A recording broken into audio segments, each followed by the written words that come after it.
Hello YouTube. This video is going to be on the pre-war Ford models, specifically starting with the 1941 Ford here. This one is a 1/43rd scale replica of a 41 Ford, and I will show you the difference between the previous generation and why this car was so monumental in Ford's success as an automobile manufacturer. Here's the 40 Ford. It's pretty different from each other, although this one has running boards. Technically both do, but this one, the 41 Ford, the running boards pretty much disappeared in this generation of car. And the bright blingy front grille, and there's a logo, Ford Progress, and the very sleek, rounded design of this automobile. Now, the 40 Ford has a very similar design, but it's not as wide, you see. The fenders are tucked into the body. The body actually got wider in 41 than the 40 Ford, 3940 Ford. Technically derived from the 37 Ford model. But on to the star of the show, this guy, the Deluxe Ford. This one is a Deluxe Ford, not a Super Deluxe. Super Deluxe would have the extra chrome here, but anyway, this car came out just before the United States entered involvement in World War II. And when they did enter World War II, the 42 Ford came out. This came out in 41 technically, but this is the wartime version. This one had silver, so the automakers couldn't use chrome because they were rationing steel for the war. You need a certain amount of steel for chrome, or nickel, nickel,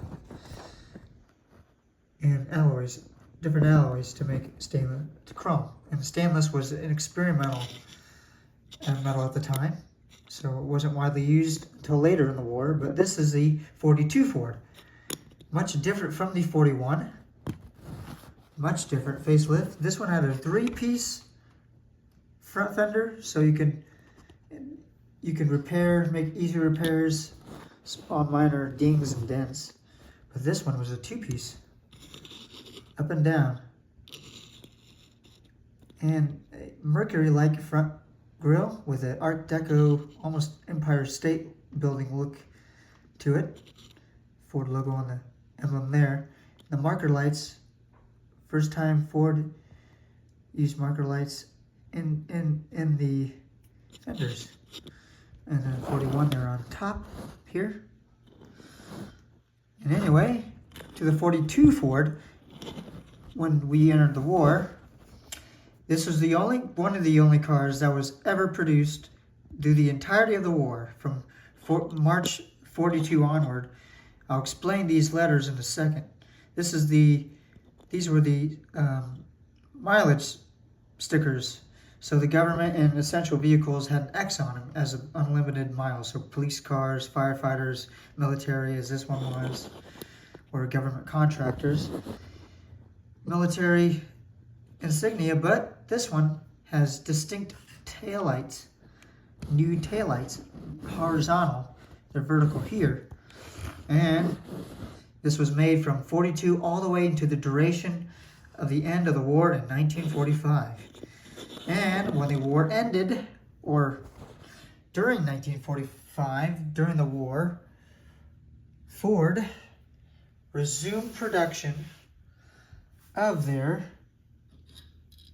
models, came out with the 1945 Ford. Now this is a beautiful, beautiful refresh of what they had before. New chrome in the rear, Same taillights, same body, same everything, new chrome. Pretty much the same thing. This one's a super deluxe model, but look at that front grille in the red trim, the super deluxe model. And 1945, so that was July 3rd of 1945 when they resumed production during the war. But in 1947, they got a new look. The marker lights moved from the top, technically a 42 model still, just with a new grille, moved to the bottom, below the headlights. And in 48, the hood actually got wider, so this is technically a 48 model. I'll show you the 47. Yeah, here we go. The 47 Ford. This one is a 1/24th scale. Look at that backdrop. 47 Ford. Look at all that chrome. She's a little dusty, but V8 under the hood. Flathead Ford. Proper hinges, proper real chrome on this one. The door hinges are inaccurate on this model because they had the swivel 30s style hinges still, but a single hinge, especially with the suicide doors here. But this one's a two-door sedan that Harry Truman got the first off the line in September of 45, after the war ended, just after the war ended in September. Look at all that chrome in there. Even though this is a 47, the seats full, so you can, since this is a two-door sedan, you can move back there, and the seats do plush. It's like a rubber material, but anyway, see how the floorboards moved inside versus the 40 Ford? Very, very modern, and we're still using this design even to this day, even though we don't have fenders in our cars anymore.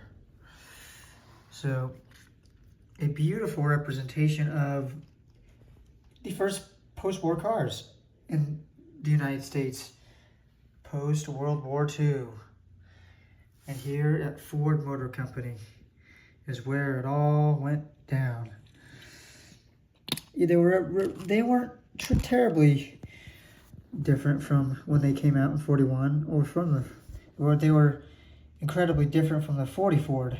Notice the running boards, they went away and the car got wider. So this one's a 48 as well. Black. Standard deluxe. No chrome. But anyway, that is the video on the post-war Fords of 1945. Thanks for watching, everyone.